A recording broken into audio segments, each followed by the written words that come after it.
Assalamu alaikum. This is Imam Abdul Malik Mujahid, and you're watching Mujahid Talk at Muslim Network TV. And it's my honor that in our studios today, we have Dr. Naledi Pandor. Welcome to Muslim Network TV.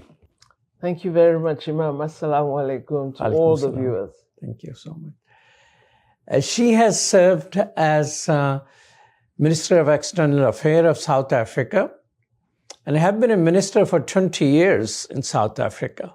So you do know a bit about South Africa, I guess. So what is this white genocide taking place there? Well, this claim of white genocide, Imam, is an entire fantasy that has been made up by conservative organizations in South Africa that claim to be representatives of civil society, but essentially hark back to the apartheid past and deeply desire continued dominance by white people of our country. They reject all efforts at transformation and have the sense that white people should not contribute to the development of our country. There are, of course, legitimate concerns in South Africa about crime, and especially violent crime. However, the fantasy and lie that there is white genocide is just a ridiculous claim that has been rejected by thousands of Afrikaans-speaking people in our country. So I think this has just been claimed in order to malign the Black government in South Africa and Black people, and also to find favor with the government of the United States of America, which appears ready to accept a view of South Africa that is absolutely untrue, that evidence indicates is really one of the worst lies to be told about democratic South Africa. It's really perturbing that a country as powerful as the United States of America, that has very extensive ability to carry out espionage and research, that it can be the one that tries to make a public reality of this absolute untruth about our country. So are some white people in South Africa criticizing these people who are claiming to be white genocide? Recently, a number of white Afrikaans speaking, because the notion of Afrikaner is also a bit of a problem. It's not a group of people who all have a shared notion about our country. There are many who celebrate freedom, who celebrate our democracy, and who really wish to be part of rebuilding post-apartheid South Africa. Many of them artists, writers, business people, political leaders have crafted an open letter that they've put into the public domain, indicating that those who are making this false claim are not speaking for the majority of Afrikaans-speaking people. Are white exclusively, target of crimes, or like other people in the society? The majority of victims in South Africa are Black people of crime, obviously, because Blacks are majority. But clearly, there is a targeting, in crimes such as burglary and other crimes that target persons who have assets. There is a targeting of parts of the white community. And there is particular hostility within the rural spaces, because farm workers have borne the brunt of inequality. So often the conflict is in the setting of work rather than an action of violence by government. The claim that government is the one that is carrying out these so-called genocidal acts is the worst lie that I have ever heard. What is the socioeconomic position of white people in South Africa? After 30 years of democracy, white people in South Africa own the majority of the land. the most productive land. White people own a large proportion of the economy. And in fact, statistics indicate that since we attained freedom, those who are wealthy have become super wealthy. And so a large part of the wealth of the country continues to lie in the hands of white people. But these conservative groups, who are actually quite racist, are attempting to create a fantasy that Black people have greater ownership and have seized control of the economy. We know this to be untrue, and there's very clear research that indicates that a large part of the wealth of South Africa, more than 70%, lies in the hands of a very small proportion of its population, which is white. What percentage would that be? Over 70% of the wealth is held in the hands of what number of? A small proportion of the 15% that make So whites up the are white 15%, Indeed. but they have 70% of the wealth. Well, not all whites. It's a proportion of that 15. There are poor whites in South Africa. And this problem has emerged post-apartheid because they were essentially beneficiaries of a very generous social security system prior to apartheid. Which was exclusive to whites. Exactly. Which, was in place prior to the end of apartheid. Now they form part of the normal society. They have access to social development support, as does every person in our instead country. of an exclusive system, it's an equal system anymore. That's right. Okay. There's no special protection, which there was under apartheid. So how long the white apartheid continued in South Africa, for which the world came to know the word apartheid? Well, colonialism and racism and racial domination began in 1652 with the arrival of the original Dutch settlers. There was a significant genocide against the indigenous people that were found in the Cape Coast by the Dutch East India Company, which was made up largely of nationals of Dutch origin. They eventually settled in that Cape Coast and then moved into the interior of the country from there, and essentially made South Africa their territory, their possession, even to the degree that in their history they tried to claim that there were no Africans indigenous to South Africa. Wow, that sounds like there are no Palestinians. Well, it sounds like there are no Native Americans, for example. This is a common ploy of the colonizer to pretend that nothing existed before their arrival. So we've had that period of economic and social domination for over 400 years. And so racial discrimination existed from then. However, the codification of apartheid law, which distinctly separated and undermined Black rights, began in 1913 with the Land Act, which dispossessed Black people of ownership of land, and then the master crafting of apartheid law started with the Nationalist Party from 1948. That's when the apartheid laws were enshrined.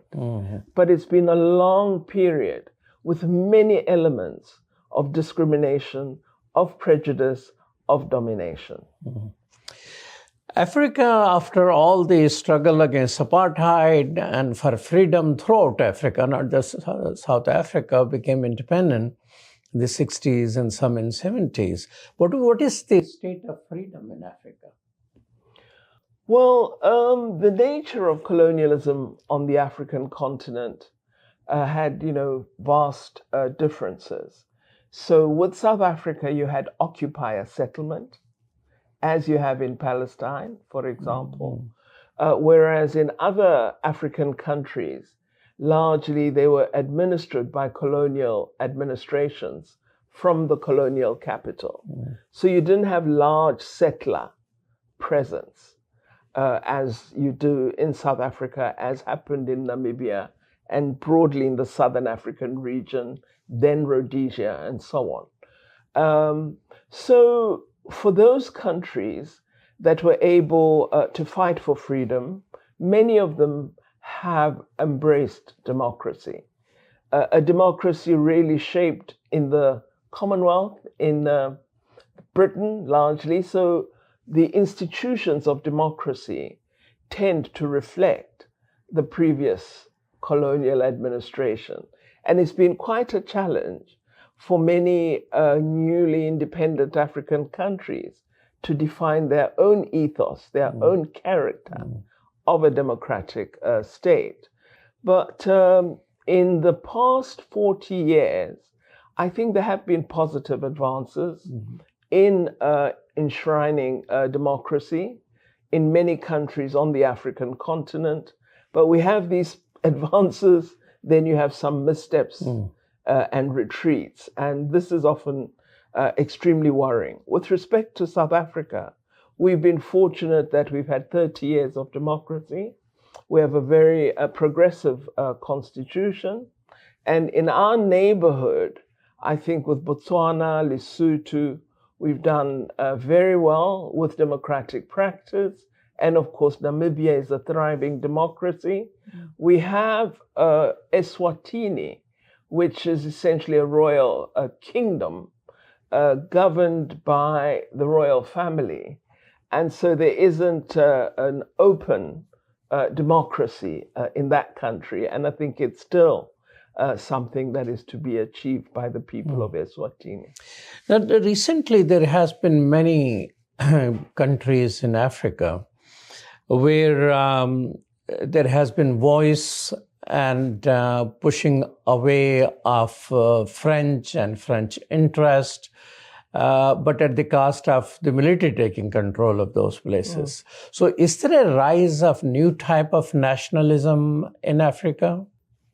I think that due to the failure of post-independence governments to address the social needs of their people, there has been a growing disaffection with established governments among young people, especially on the continent. The youth are now a very present majority, and they are beginning to challenge the orthodoxy of the post-colonial, post-independence governments. And you're seeing a group of young people that are really objecting to this significant presence of former colonizers in their national states. In the French-speaking part of the African continent, there was a very strong effort at assimilation by France, to the degree that even independence of African financial institutions was not a reality.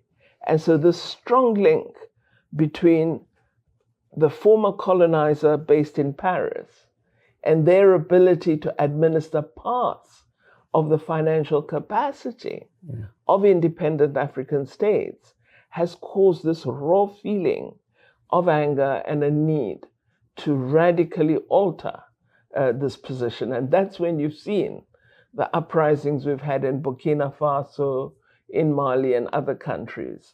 Some of them had relied on foreign countries to assist them in combating militia groups. But after many years of failure, they have now realized that they have to develop their own capability to manage their own security, and that the presence of the colonial government, rather than guaranteeing safety, was actually there in order to take the mineral wealth of those countries. It was a self-interested support that was being provided, and the popular forces are rejecting that. That struggle with colonial forces and freedom has taken interesting shape. Libya former President Gaddafi, when he was opposing West, he was in place. He was doing whatever he wants to do. And when he started reconciling, he got bombed and kicked and murdered. What is this, how all of that came about? I mean, an African leader who is showing independence, of course a dictator, and a brutal one, but taking his own ground, remains free. But when he compromises with the West, he goes under the bus. I think President Gaddafi's case is a particularly worrying example of the impact of external players on African progress. President Gaddafi had done a great deal to develop his people. He had addressed matters of education, social housing for the poor, health publicly available to all Libyans, and then had taken up a very important leadership role in advocating for African unity. And I think by calling for African independence, he incurred the wrath of the West. And there was then an effort to encourage an uprising against him, because a lot of those who participated in the anti-Gaddafi protests and onslaught against the Libyan government were external militia that were funded by countries outside of Libya. So the lesson is, when you attempt to be free of colonial direction, you become an enemy. This is evident, for example, in the stand that South Africa has taken with respect to support and solidarity with Palestine. We're incurring the wrath of many capitals in the West because it's not regarded as something likable for you to be independent of Western thought and independent of Western direction. So you mentioned external forces. So colonialism, neocolonialism, but it's still external forces are playing a role. Right now, situation in Sudan and other part of Africa, what is the role of external forces there? Well, I think, Imam, that Africa continues to have very rich mineral resources. And these have been an impediment to Africa's development rather than a source of progress, because greedy companies in the international private sector, as well as former colonial administrations, have taken a deep interest in the mineral resources of Africa, not for purposes of trade, but for purposes of control. And this has meant that when Africans attempt to assert control over their own resources, they then face the wrath of a very militant external player that wishes to ensure that they determine the price, that they determine the value addition, that they determine levels of extraction, and so on. So Africa, rich in oil, no refining capacity. Nigeria suddenly decides, through one of its leading business entrepreneurs, that they will build a refinery to refine some of their crude in Nigeria. And then you see an eruption of a targeting of Nigeria as being a murder of Christians through the government. I mean, each time when Africans attempt to assert an independent voice, an independent direction of their own resources, they face this attack and onslaught, because control of the resources of the continent feeds Western economic success. We're talking with Dr. Pandor, is chairperson of Nelson Mandela Foundation here in Toronto from our Toronto studio. We'll be right back after these messages.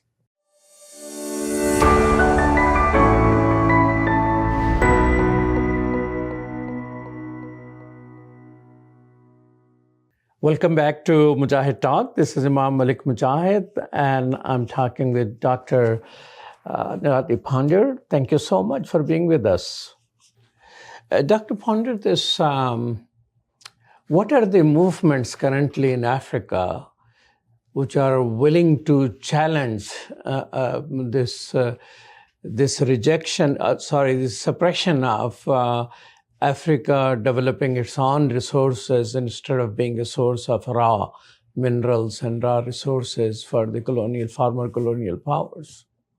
Well, Imam, we've seen the emergence of deliberations on the continent on more effective control of African mineral resources.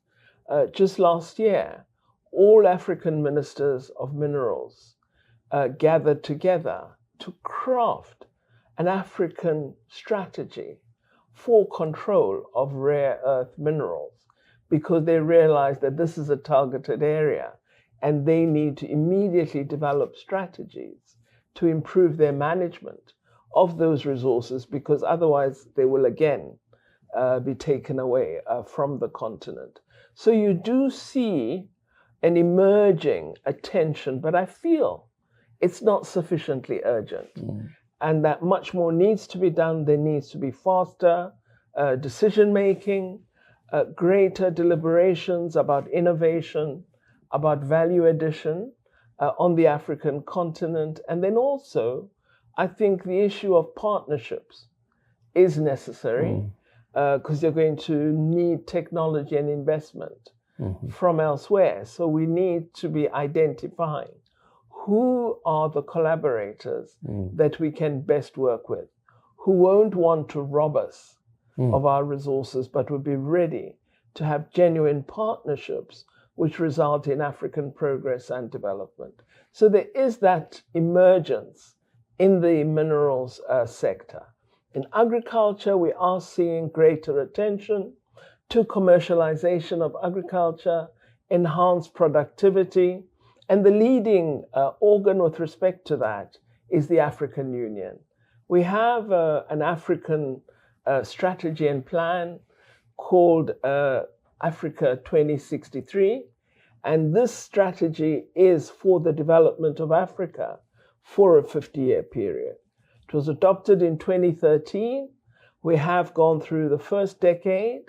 An assessment was done of progress, and we're now implementing, led by the African Union, the second decade of Agenda 2063. So that is the blueprint for Africa, and the test is going to be whether Africa can actually successfully, concretely execute this very important strategy.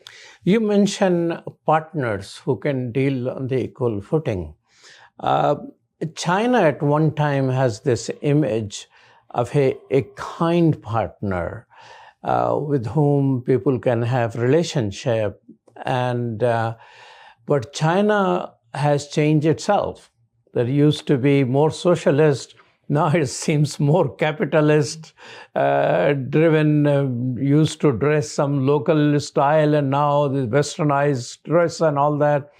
So as China is aspiring to be, or rather has arrived as a superpower in the world, has its attitude and dealing and partnership in Africa has transformed from one to the other, or it's consistent? I think it differs from country to country. For example, if one looks at Ethiopia, there's been massive infrastructure development supported by Chinese resources, loans and grants. But there are also suggestions that some of the loans are extremely expensive, and that at times China is not ready to negotiate more easy terms for countries that are experiencing economic difficulty. But my own observation has been where China has come in to partnership, you have clear evidence of infrastructure development. You see new roads, you see infrastructure such as rail lines, you see factories coming up.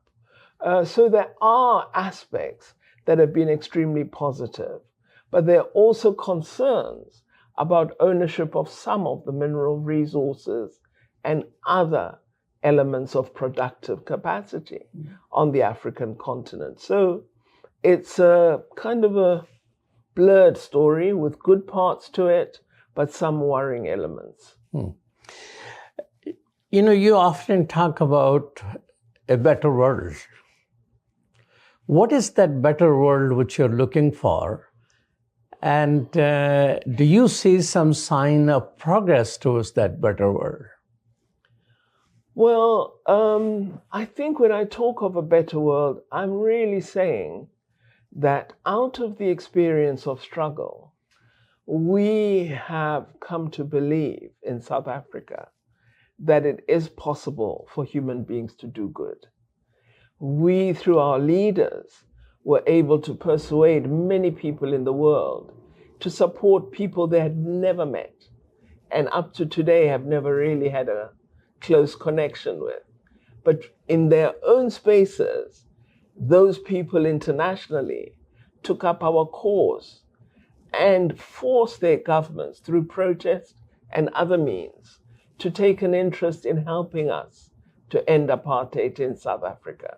So there is a morality in human beings, but unfortunately, it has been lost in the past 40 years, I would claim, largely, I think, due to the manner in which it was easy for decisions to be made that Iraq could be attacked.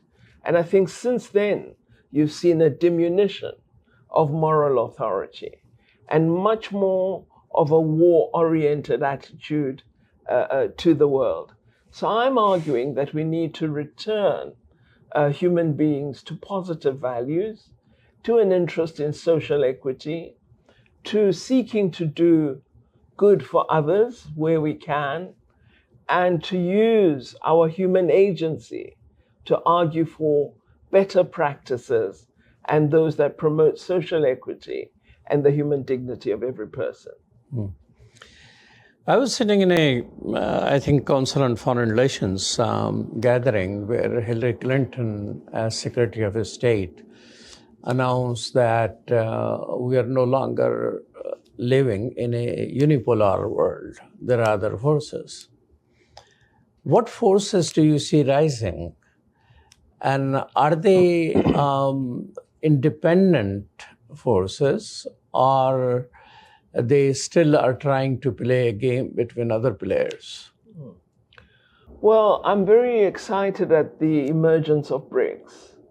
And really, the crowning moment for me of the excitement was when I was asked by the then President of South Africa, President Zuma, to be part of the opening of the regional branch of the new development bank of BRICS. At that moment, I knew that BRICS had done something fundamental by establishing a non-Western controlled institution to finance our own initiatives on the continent. Just as the 5 initiating countries, we were a small institution, but now we've been joined by 6 more, and other members of BRICS will be joining. And I believe this is a really epoch-making moment for the developing world. So BRICS is extremely important, and I look to it to see whether it will carry on as it grows, to present perspectives that challenge the received orthodoxy of today, and that begin to build a new set of governance and public institutions whose remit is going to be one of development and progress rather than theft and domination. In real world, what's the difference between the non-aligned movement, which has a lot of excitement around it, and BRICS? Is it the reincarnation of the same, but are there some real differences? No, I think there are real differences. BRICS doesn't have the entire East Asia within it, nor all of the African continent. The non-aligned movement does. The non-aligned movement really has all the big players, except Brazil. All of those in BRICS are within NAM, except Brazil. I think Brazil will participate. And NAM has a history of progressive ideals, of being part of international struggles. But it had gone into a hiatus for many years, but it continues to survive. And I'm very glad that I was able to participate in a number of meetings of the non-aligned movement. And I think, depending on leadership, it actually can be another one of those progressive voices that can influence a new social justice in the world. Did non-alignment movement build any institutions like the world order currently, World Bank and International Monetary Fund, and there are a lot of commission and things like that. And that those in one way are independent institutions, but not a part of a whole a unipolar world. Is BRICS thinking of institutionalizing as in the past European Union came up with institutions which keep strengthening their unity and their working relationship? Or is it going to be more like non-alignment movement, which sort of was more ideology than institutionalization of the ideology? Am I making sense here? Yes, no, indeed you are, Imam. I think the non-aligned movement was a very large advocacy group which took on causes and promoted them actively in the United Nations system. The BRICS family is very different. They are looking at institution formation. This is why the bank was established. And this is why the creation of the bank and its staffing have been taken extremely seriously. And of course, recently, we've had the development of the BRICS Vaccine Manufacturing Center as a shared BRICS institution. We've had deliberations within BRICS about legislation jointly on cybercrime and a framework for addressing cybercrime. So you do get the sense within the BRICS that they're attempting to formulate policy and institutions. So they're thinking about current global matters and the need for that grouping to have clarity of thought and purpose with respect to all these ideals. So climate change, cybersecurity, renewable energy, management of the threat of infectious diseases. So all of these form part of the institutional and policy thinking of BRICS. It's much more oriented toward formalization than the NAM has been. Well, thank you so much. It's wonderful to talk to you. Thank you very much, Imam, for the opportunity. You have been watching Mujahid Talks at Muslim Network TV. Stay tuned and keep watching Muslim Network television. Thank you and Assalamu alaikum.